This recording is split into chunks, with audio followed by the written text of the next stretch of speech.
नमस्कार दोस्तों, स्वागत है आप सभी का हमारे YouTube channel education Vyapam Chhattisgarh पर। तो दोस्तों, आज के इस वीडियो में हम लेकर आए हैं छत्तीसगढ़ व्यापम की भर्ती वर्ड बाय वर्ड आया के सब्जेक्ट सामान्य हिंदी के 50 सबसे महत्वपूर्ण MCQ प्रश्न पार्ट 2। तो दोस्तों, जैसा कि आप सभी को पता है, इससे पहले वाली वीडियो में हमने है पार्ट 1 में है जो हमने इजी प्रश्न को जो हल किए थे, और आज के इस वीडियो में हम जो है पार्ट 2 के मीडियम लेवल के प्रश्नों को हम हल करेंगे। तो चलिए क्वेश्चन की हम शुरुआत करते हैं बिना किसी देरी के। क्वेश्चन नंबर सबसे हम पहले देखेंगे 16। इससे पहले वीडियो में हमने 1 से लेकर के 15 तक के क्वेश्चनों को हल किया था। आज की इस वीडियो में हम जो है 16 से लेकर के 35 नंबर तक के क्वेश्चन को हल करेंगे। तो सबसे पहले हम देखें क्वेश्चन नंबर 16। पुत्रवत सेवका से बना समास है। तो इसके ऑप्शन है कर्मधारय समास, बहुव्रीहि समास, अव्ययी भाव समास, उपमान तत्पुरुष समास। तो इसका आंसर हो जाएगा आंसर नंबर डी, उपमान तत्पुरुष समास। जैसा कि दोस्तों आप सभी को पता है, हम जो है आंसर के साथ साथ परिभाषा सहित आपको व्याख्या भी पूरी तरह से समझाते हैं। तो चलिए इसका परिभाषा समझते हैं। जब कर्ता किसी अन्य के समान विशेषण से हो जुड़े हो तो उसे हम क्या कहते हैं, उपमान तत्पुरुष समास कह देते हैं। जैसे यहाँ पे क्या बोला है, पुत्रवत सेवका। इसकी व्याख्या हम देखें, हम पुत्र के समान सेवक। जैसे यहाँ पे हो गया, ये क्या बोलते हैं यहाँ पे, जब कर्ता कर्ता यहाँ पे क्या हो जाएगा, कर्ता यहाँ पे हो जाएगा सेवक। कर्ता यहाँ पे सेवक को बोला गया है किसी अन्य के समान विशेष, जैसे वो पुत्र के समान है। क्या बोला है, पुत्र के समान सेवक। जो सेवक है वो पुत्र के समान है। इसी तरह हम आगे बढ़े क्वेश्चन नंबर 17। राजा ने प्रजा को दंड दिया। यह वाक्य किस वाच्य में है। तो इसके ऑप्शन है कर्तृवाच्य, कर्मवाच्य, भाववाच्य, मिश्रवाच्य। तो इसका उत्तर हो जाएगा ऑप्शन नंबर ए, कर्तृवाच्य। क्यों होगा, इसकी परिभाषा से समझते हैं। जिसमें कर्ता प्रधान हो उसे हम क्या कह देते हैं, कर्तृवाच्य कह देते हैं। जैसे यहाँ पे क्या बोला है, राजा ने प्रजा को दंड दिया। प्रजा को दंड दिया, किसने दिया, राजा ने दिया है।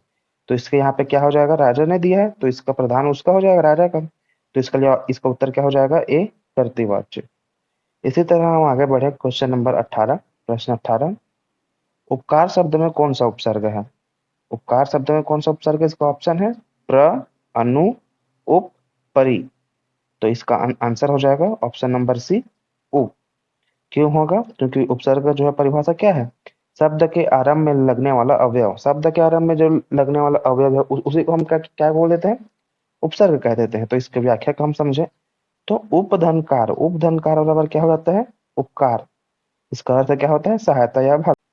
इसी तरह हम क्वेश्चन नंबर 19 देखें तो क्या हो जाएगा, क्वेश्चन नंबर 19। नदी का बहुवचन रूप है।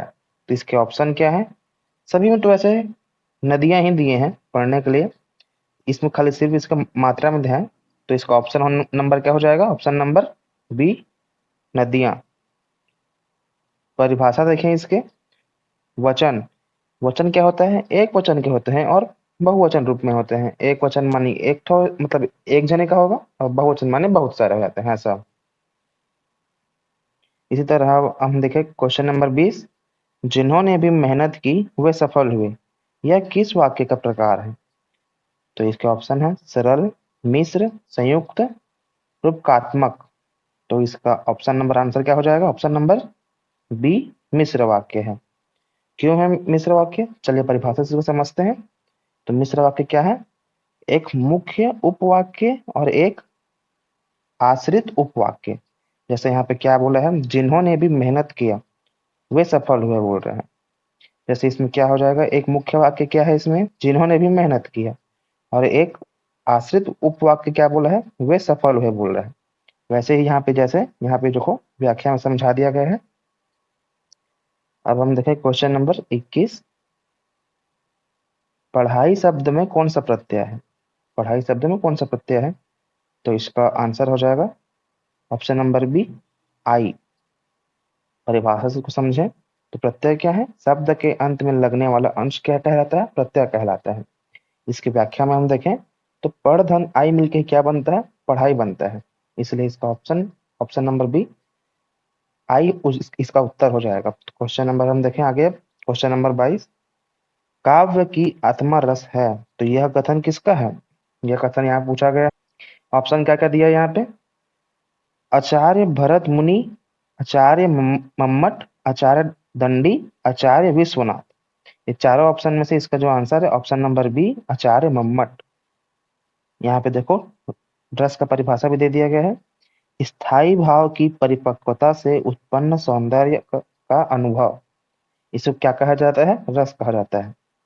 व्याख्या देखें तो आचार्य मम्मट ने कहा है कि काव्यस्य आत्म रसः, इसका अर्थ वही है, काव्य की आत्मा रस है।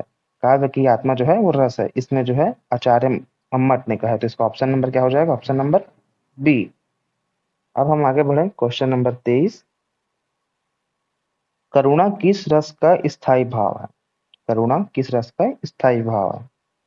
तो इसके ऑप्शन है रति, शोक, हास, क्रोध। तो इसका ऑप्शन नंबर आंसर क्या हो जाएगा? ऑप्शन नंबर बी, शोक। कैसे होगा? परिभाषा समझते हैं। रस का तो वही अर्थ है ना, स्थायी भाव, विभाव, अनुभाव, संचारी भाव, ये सारे चीजों को जो मिलाकर क्या बनता है? रस बनता है। इसको व्याख्या समझें तो शोक का स्थायी भाव क्या है? करुणा रस कहलाता है। इसलिए इसका आंसर क्या हो जाएगा? ऑप्शन नंबर बी, शोक। अब हम आगे चलते हैं हमारे क्वेश्चन नंबर 24।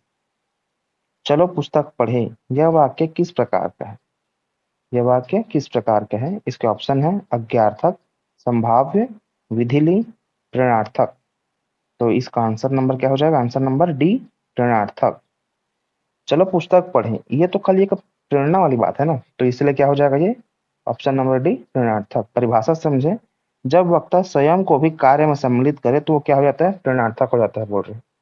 इसमें क्या बोल रहे हैं? चलो पुस्तक पढ़े बोल रहे हैं, वो खुद को भी इसमें शामिल कर रहे हैं, वो खुद को भी बोल रहे हैं कि चलो पढ़ते हैं ऐसा। इसीलिए क्या हो जाएगा इसमें? ये इसका आंसर नंबर डी, प्रेरणार्थक।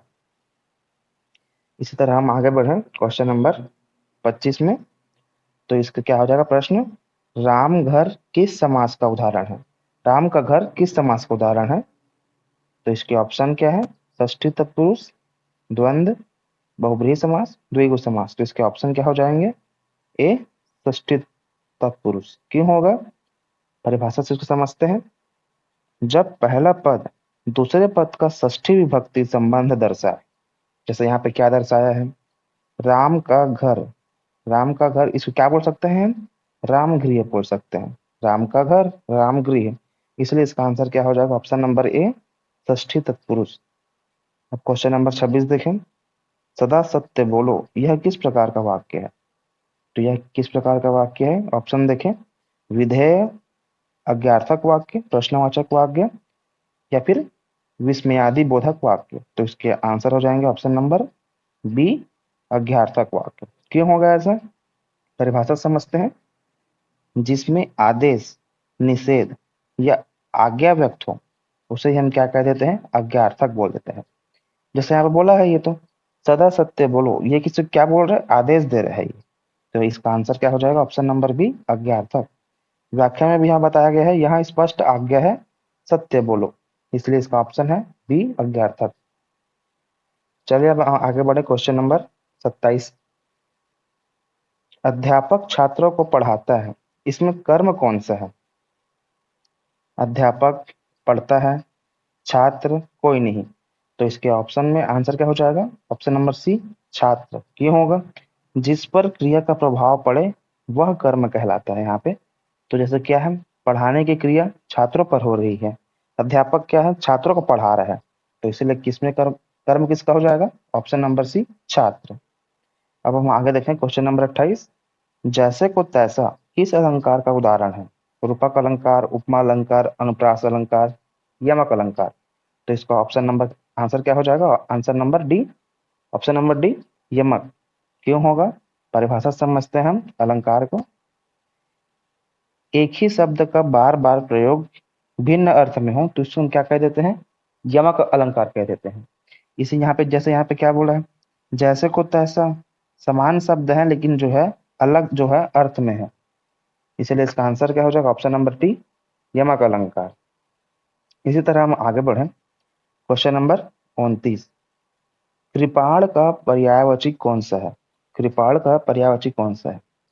तो इसका ऑप्शन क्या है? तलवार, बाण, चक्र, गदा। तो इसका आंसर क्या हो जाएगा? ऑप्शन नंबर ए, तलवार। परिभाषा समझते हैं। पर्यायवाची शब्द क्या है? समान अर्थ वाले शब्द। कृपाण का जो अर्थ होता है ना वो तलवार से होता है, तलवार से संबोधित है वो, इसलिए इसका आंसर क्या हो जाएगा? ऑप्शन नंबर ए कृपाण। इसी तरह हम देखें क्वेश्चन नंबर 30, मधुरिम किसका उदाहरण है? मधुरिम किसका उदाहरण है? उपसर्ग, प्रत्यय, समास या तद्भव।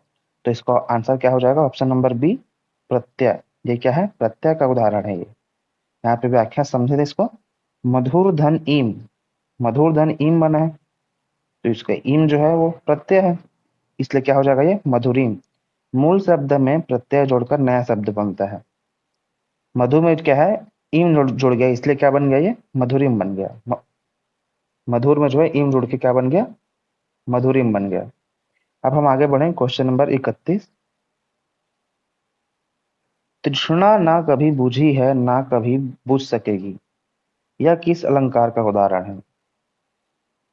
तो इसका ऑप्शन है अनुप्रास, अतिशयोक्ति, यमक या श्लेष अलंकार। तो इसका आंसर क्या हो जाएगा? ऑप्शन नंबर बी अतिशयोक्ति। क्यों होगा? समझते हैं परिभाषा से। जिसमें किसी वस्तु, भाव या क्रिया का अत्यधिक बढ़ा चढ़ाकर वर्णन किया गया हो, उसको क्या कह देते हैं? अतिशयोक्ति अलंकार कहा जाता है। जैसे यहाँ पे समझे व्याख्या से, यहाँ तृष्णा की अनंतता को अतिशयोक्ति द्वारा बताया गया है। क्या बोला है यहाँ? तृष्णा की जो है यहाँ पे बोला गया क्वेश्चन में, तृष्णा ना कभी बुझी है ना कभी बुझ सकेगी। तो इसको क्या बोला गया है? यहाँ से अतिशयोक्ति द्वारा जो है इसको उदाहरण से समझाया गया है। इसी तरह हम आगे बढ़े हमारे क्वेश्चन नंबर 32 में, हिमालय शब्द में कौन सा समास है? द्वंद्व समास, बहुब्रीहि समास, तत्पुरुष समास, द्विगु समास।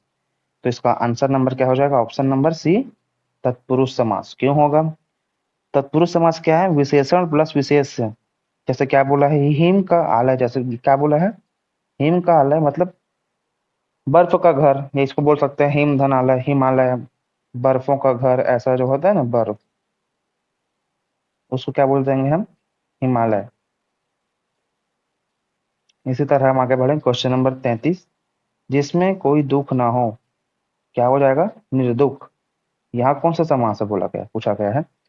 तो ऑप्शन है कर्मधारय, बहुव्रीहि समास, द्विगु समास या अव्ययी भाव समास। तो इसके जो उत्तर हो जाएगा ऑप्शन नंबर बी बहुव्रीहि समास। परिभाषा समझे, जिसमें बने शब्द से किसी अन्य वस्तु या व्यक्ति का बोध हो रहा हो। जैसे क्या बोला है? जिसमें कोई दुख ना हो, निर्दुख बोला गया है, तो इसमें क्या हो जाएगा? किसी अन्य चीज से हमको जो है बोध कराया गया है, तो इसलिए क्या हो जाएगा इसका आंसर? बहुब्रीहि समास। व्याख्या में भी यहाँ बता दिया गया है। तो अब हम देखते हैं क्वेश्चन नंबर 34। क्या है 34? वह फूल सा खिल उठी किस अलंकार का उदाहरण है? वह फूल सा खिल उठी किस अनुप्रास, जो किस अलंकार का जो है उदाहरण है? तो इसका ऑप्शन है रूपक, उपमा, अनुप्रास या श्लेष अलंकार। तो इसका जो उत्तर है, उत्तर जो है ऑप्शन नंबर बी उपमा अलंकार है। क्यों है? जब किसी वस्तु की तुलना जैसे, सा, समान शब्दों से हो तो इसको क्या बोल देते हैं? उपमा अलंकार बोल देते हैं। जैसे यहाँ पे व्याख्या क्या किया गया है? यहाँ नारी की तुलना जो है फूल से की गई है, इसीलिए क्या हो जाएगा? ये उपमा अलंकार हो जाएगा, ऑप्शन नंबर बी। अब हम इसी तरह आगे बढ़े क्वेश्चन नंबर 35। क्वेश्चन नंबर 35 क्या है? राम तुमसे बड़ा है, यह किस वाक्य का उदाहरण है? तो इसका ऑप्शन है तुलनात्मक, भाववाच्य, विस्मयादि बोधक या अज्ञार्थक। तो इसका आंसर क्या हो जाएगा? ऑप्शन नंबर ए तुलनात्मक। क्यों होगा? जब एक वस्तु या व्यक्ति की तुलना दूसरे किसी से हो तो उसे क्या कह देते हैं? तुलनात्मक वाक्य कह देते हैं। जैसे यहाँ पे क्या है? व्याख्या, राम और तुम की तुलना की गई है, राम को क्या है? तुलना किया गया है। तो दोस्तों यह थी पार्ट 2 के कुछ इंपॉर्टेंट प्रश्न, एमसीक्यू प्रश्न सामान्य हिंदी के। पार्ट 3 में जो हम हार्ड लेवल के प्रश्न लाएंगे, जो कि हम अपने अगले वीडियो में आपको बताएंगे। तब तक दोस्तों अगर आपको वीडियो पसंद आया हो तो वीडियो को लाइक करें, शेयर करें, और साथ ही साथ दोस्तों अगर आपको अच्छा लगा हो वीडियो तो चैनल को सब्सक्राइब करना ना भूलें।